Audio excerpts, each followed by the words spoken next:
विकास की बात अगर वो कर रहे हैं तो वो धरती में विकास नहीं है, उनके पत्रों में, लेखक में, मीडिया में विकास होगा। लाडली बहना में इनको अगर सफलता मिल गई होती तो ये केंद्रीय मंत्री नहीं होते, इनको उतारने की जरूरत पड़ती। हमारे यहाँ कोई ध्यान ही नहीं दे रहे हैं, मंत्री जो मिनिस्टर बन के बैठे हैं और अब विधानसभा चुनाव की तैयारी कर रहे हैं, तो हम किस उद्देश्य से उनको आने वाले समय में केंद्रीय मंत्री को वोट दें। नमस्कार, तो डीबी लाइव की टीम आप पहुंची है जिला मंडला, जो आदिवासी बहुल्य क्षेत्र है, और महाकौशल की जो एक सीट होती हैं जो निर्णायक भूमिका निभाती हैं, उनमें से 3 सीटें यहाँ मंडला ज़िले में आती हैं। मंडला ज़िले की मैं आपको बता दूं 2018 के चुनाव की बात करें तो 3 सीटें बिछिया, मंडला और निवास में से निवास और बिछिया में कांग्रेस के विधायक हैं, जबकि मंडला मूल ज़िले में जो सीट है विधानसभा की उसमें भाजपा के विधायक हैं। और अभी हम खड़े हुए हैं निवास। ये निवास में आपको बता दूं एक हॉट सीट है, क्योंकि भाजपा ने यहाँ पर अपने केंद्रीय मंत्री फग्गन सिंह कुलस्ते को विधानसभा चुनाव के रण में उतार दिया है। तो क्या कारण रहा कि उन्होंने एक मंत्री को रण में उतारा है, और क्या यहाँ पर मुद्दे हैं मंडला ज़िले के और निवास के, और यहाँ किस तरीके से जनता इस आगामी चुनाव को देखती है, इसके लिए हम यहाँ पर खड़े हुए हैं निवास के बस स्टैंड पर। यहाँ पर कुछ लोग खड़े हुए हैं, सबसे पहले उनसे हम जानेंगे कि क्या स्थिति है, क्या लग रहा है इस बार चुनाव किस ओर जा रहा है। इस बार चुनाव सभी जनता ने यहाँ मूड बना चुका है। आगामी चुनाव को देखते हुए जनता का विश्वास में खरे नहीं उतरे बीजेपी वाले, तो निश्चित तौर पर इस बार कांग्रेस के ओर रुख जाता हुआ समझ में आ रहा है। कांग्रेस की ओर रुक जाता है, लेकिन यही देखते हुए शायद केंद्रीय मंत्री को उतार दिया है, तो केंद्रीय मंत्री कुछ अपना प्रभाव दिखा पाएंगे, क्या सीट निकाल पाएंगे? मेरे को ऐसा कुछ नहीं लगता कि केंद्रीय मंत्री यहाँ कुछ प्रभाव छोड़ पाएंगे। वो निरंतर इस सीट में निरंतर प्रतिनिधित्व कर रहे हैं। मेरा ऐसा मानना है कि इस बार उनका कोई करिश्माई जादू नहीं चलना। केंद्रीय मंत्री का भी करिश्माई जादू नहीं चलना है, ये कहना है निवास की जनता का। और देखिए, जनता जनार्दन होती है, लोकतंत्र में वही सर्वोपरि होती है। तो सर्वोपरि जनता जो है वो अभी आप देख लीजिए, केंद्रीय मंत्री को भी जो है वो कहीं ना कहीं आईना दिखा रही है। क्या लग रहा है आपको, क्या स्थिति है, मूलभूत मुद्दे क्या है, समस्या क्या है यहाँ निवास की? मूल रूप मुद्दे निवास की समस्या ऐसा है, ग्रामीण क्षेत्र की समस्या ऐसा है कि पानी की समस्या, लोगों को खेत नहीं कर पा रहे, पलायन के लिए मजबूर हैं। हम लोग 30 साल से पिछले हम वोट दे रहे हैं, सांसद बनाए, मंत्री बना, मतलब हर चीज़ पर ग्रामीण क्षेत्रों की समस्या, यहाँ भ्रष्टाचारी, घोटाले। देखिए ये एक बहुत बड़ा जो है मुद्दा बता रहे हैं, पलायन की बात कर रहे हैं। देखिए, किसी भी क्षेत्र में पलायन होना बहुत गंभीर विषय होता है। क्या कारण है, पलायन क्यों करना पड़ रहा है लोगों को यहाँ से? पलायन का मुख्य कारण है कि हमारे क्षेत्र में पानी न होने के कारण 15 किलोमीटर हमारे यहाँ क्षेत्र से, ग्रामीण क्षेत्र से नर्मदा नदी लगी हुई है, और ये हमारे यहाँ से बरगी बांध से पानी 200 किलोमीटर 300 किलोमीटर दूर जा रहा है। ना हम किसी को विस्थापन नहीं करना चाहते, ना किसी की ज़मीन छीनना, परंतु हमारे क्षेत्र में एक लिफ्ट के द्वारा हमारे क्षेत्र में पानी आए, यही हमारी पब्लिकों की मांग है। और हम ये भी चाहे हमारे पूरा ग्रामीण क्षेत्र निवास विधानसभा बदलाव के लिए 15 किलोमीटर दूर है नर्मदा, फिर भी पानी नहीं आ रहा है। जी क्या लग रहा है आपको, क्यों नहीं आ पा रहा? क्या है, हम देखो अभी केंद्रीय मंत्री जी हैं, यहाँ से 30 साल से सांसद हैं, और सभी मांग लोग रखते हुए आज से बहुत से हमारे जो नर्मदा जल समिति भी जो मांग रखी, कब से रख रहे हैं लोग। हम लोग भी अभी संघर्ष के लिए पिछली बार भी कार्यक्रम किए थे, परंतु हमारे यहाँ कोई ध्यान ही नहीं दे रहे हैं, मंत्री जो मिनिस्टर बन के बैठे हैं और अब विधानसभा चुनाव की तैयारी कर रहे हैं, तो हम किस उद्देश्य से उनको आने वाले समय में केंद्रीय मंत्री को वोट दें। तो प्यासी जनता, प्यासे खेत कैसे वोट दे दें? देखिए, मैं आपको बता दूं कि एक हमारे यहाँ क्षेत्र है, ओंकारेश्वर से उज्जैन तक पानी जाता है नर्मदा का। ऐसे ही ग्वालियर में चंबल नदी का पानी आने की बात की जा रही है, प्रोजेक्ट पास हो चुका है, लेकिन यहाँ 15 किलोमीटर दूर नर्मदा नदी है, फिर भी जो है पानी से यहाँ पर जनता महरूम है, किसानों को पानी नहीं मिल रहा है, लोग जो है पलायन करने को मजबूर है। हमारे साथ में कुछ युवा भी खड़े हुए हैं। क्या समस्या है यहाँ पर युवाओं को लेकर, क्या मतलब रोजगार है, आगे भविष्य देख रहे हैं आप यहाँ? में तो रोजगार है ही नहीं, कुछ भी नहीं है, ना ही हमारे सांसद जी कुछ करे अभी तक। अब उनको उतार दिया जरूर है, लेकिन ऐसा कुछ है नहीं। सांसद होते हुए उन्होंने कुछ भी नहीं किया इस क्षेत्र के लिए, युवाओं के रोजगार के लिए। भाई, औद्योगिक क्षेत्र है तो सही निवास में, फिर भी यहाँ का आदमी 80-80 हज़ार आदमी यहाँ से बाहर काम करने जाता है लेबर के तौर पर। पूरा युवा जा रहा है, शिक्षा की क्या स्थिति है आपके लिए? कॉलेज वगैरह हैं अच्छे यहाँ? बस एक ही कॉलेज है हमारा, उसके अलावा कोई कॉलेज ऐसा कोई है नहीं कि कोई अच्छा कॉलेज आया हो उसके बाद।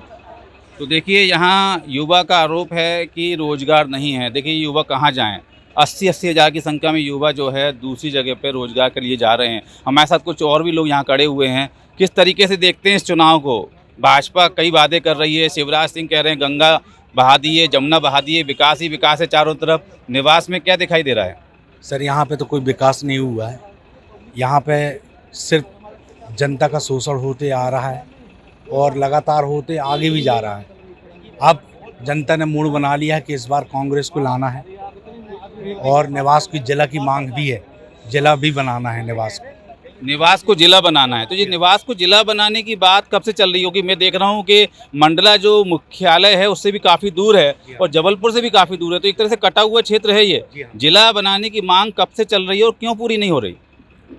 सन 1904 की तहसील है निवास और 1986 में यहाँ पे जिला बनाने की मांग कटनी के साथ बीना इनको लेते हुए उसके साथ में निवास को जिला बनना था, लेकिन आज तक किस वजह से ये रोका हुआ है ये तो जानकारी नहीं है। पर यहाँ पे सत्ताधारी लोग इस पर कभी आवाज़ नहीं उठाए। सत्ताधारी लोग, सांसद फग्गन सिंह कुलस्ते मंत्री भी रहे, लेकिन इस बारे में उन्होंने ध्यान नहीं दिया कि यहाँ निवास को जिला बनाया जाए, यहाँ पर चहुमुखी विकास किया जाए। तो विकास से कोसों दूर दिखाई दे रहा है हमें तो ये क्षेत्र। अभी एक और भी हमारे संग सीनियर सिटीजन खड़े हुए हैं। क्या हालात हैं यहाँ निवास के? निवास में कांग्रेस का प्रत्याशी बन रहा है और एमपी में कांग्रेस की सरकार बन रही है। बड़े विश्वास के संग कह रहे हैं, मतलब इतने परेशान हैं। शिवराज जी ने तो नदियां बहा दी हैं विकास की, इतनी सारी योजनाएं, आखिरी में लाडली बहना, ये वो तमाम सिलेंडर सस्ता। देखिए बहरूपिया पार्टी है। बीजेपी की पार्टी केवल छल और झूठ के अलावा इसका कोई काम ही नहीं है। विकास की बात अगर वो कर रहे हैं तो वो धरती में विकास नहीं है। उनके पत्रों में, लेखक में, मीडिया में विकास होगा, लेकिन धरती में कहीं पर विकास नहीं है। और वे अच्छी तरह से हार रहे हैं, निवास से भी हार रहे हैं और एमपी से भी हार रहे हैं। अब वो घर में जाने वाले हैं। निवास से भी हार रहे हैं और मंडला की तीनों सीटें भी हार रहे हैं। मंडला की तीनों सीटें जीत रहे हैं हम, कांग्रेस जीत रही है। है। और पूरे महाकौशल की क्या स्थिति लग रही है? 38 सीटें हैं महाकौशल की। एमपी में कांग्रेस की सरकार बैठ रही है। एमपी में कांग्रेस की सरकार बैठ रही है। देखिए महाकौशल में यहाँ पर बड़ी मजबूत स्थिति जनता के बीच में हमें दिखाई दे रही है कांग्रेस की। क्या लगता है ये फग्गन सिंह कुलस्ते जी को उतारा है, इतने बड़े मंत्री भी रहे हैं, उनको नकार क्यों रहे हैं ये जनता? इतने साल से जनता उनको देख ली है कि उनकी कथनी करनी में बहुत अंतर है। उनकी कथनी करनी को सारी आम जनता हाव भाव उनके सब जानती है। उनका बोलना कुछ और करना कुछ और होता है। तो देखिए कथनी करनी में अंतर बता रहे हैं कि कहते तो बहुत कुछ है लेकिन धरातल पे कुछ नहीं करते हैं। अभी थोड़ा बताएं कि ऐसा क्यों माहौल बन रहा है? क्योंकि भाजपा ने तो बड़े विश्वास के साथ उनको टिकट दिया है कि शायद एक केंद्रीय मंत्री उतरेंगे तो सीट जिता ले जाएं। देखिए भाजपा जो है डर चुकी है अच्छी तरह से। बड़े बड़े केंद्रीय मंत्री, राष्ट्रीय मंत्री जिनको कहा गया है, वो आके विधानसभा का चुनाव लड़ रहे हैं। इससे उनके डर का पता लगता है कि वो कितने डर रहे हैं। और विधानसभा भी बड़े बड़े मंत्री हारने वाले हैं, वो अपने घर में बैठ जाएंगे जाके, क्योंकि सिवाय लूटने के अलावा, भ्रष्टाचार के अलावा यहाँ पर है ही नहीं है कुछ। सर परिवारवाद है। परिवारवाद है? किसके यहाँ परिवारवाद है भाई? भाजपा परिवारवाद। देखिए एक युवा कह रहा है कि परिवारवाद है भाजपा में, जबकि मोदी जी कहते हैं भाजपा परिवारवाद का विरोध करती है। पूरी भाजपा नकारती है कि परिवारवाद नहीं है। ये युवा ने एकदम से बीच में बोला है। किस तरह का परिवारवाद है? कहाँ है? पूरी ऊपर से नीचे तक टोटल परिवारवाद चल रहा है भाजपा में।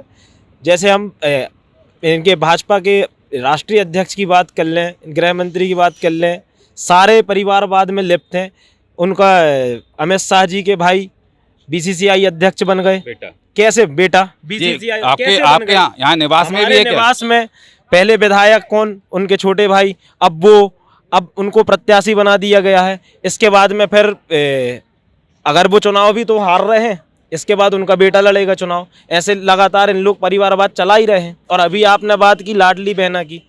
अगर लाडली बहना अगर इनकी सक्सेस हो गई होती, लाडली बहना में इनको अगर सफलता मिल गई होती, तो ये केंद्रीय मंत्री नहीं होते, इनको उतारने की जरूरत पड़ती। जो ये केंद्रीय मंत्री सारी जगह केंद्रीय मंत्री और सांसद उतार रहे हैं, लाडली बहना सक्सेस होती तो इनको इतनी जरूरत नहीं पड़ती। एक युवा बहुत बड़ी बात कह रहे हैं यहाँ पे कि यदि लाडली बहना योजना सफल दिखाई दे रही होती भाजपा को स्वयं भी, तो इतने बड़े बड़े मंत्रियों को विधानसभा चुनाव में नहीं उतारना पड़ता। तो ये देखिए यहाँ पर जो माहौल हम देख रहे हैं, जनता के बीच में आक्रोश है, और ये थोड़ा सा आदिवासी क्षेत्र भी है। तो क्या लग रहा है कि आदिवासी यहाँ पर जो है वो वोट देगा भाजपा को, क्योंकि आदिवासी बहुत पीड़ित नजर आ रहा है। बिल्कुल नहीं देगा। लगातार अपन देख रहे हैं कि आदिवासियों के इतना अत्याचार कर रहे हैं लोग। ये पेशाब कांड अभी आपने देखा होगा, वो भी एमपी का ही है। तो ये लगातार इन्होंने अत्याचार किए ये आदिवासियों के ऊपर, तो वो तो वैसे भी वोट नहीं करेगा। आदिवासियों के ऊपर लगातार अत्याचार किए हैं। तो देखिए हम महाकौशल क्षेत्र में हैं, और महाकौशल क्षेत्र का मंडला जिला, जहां पर 3 सीटें हैं विधानसभा की, और ये जनता देखिए जिस तरीके से यहां पर आक्रोश दिखा रही है, ये आक्रोश तो यही दिखा रहा है कि इस आक्रोश की आंधी में जो है भाजपा की पूरा के पूरा सुपड़ा साफ हो सकता है।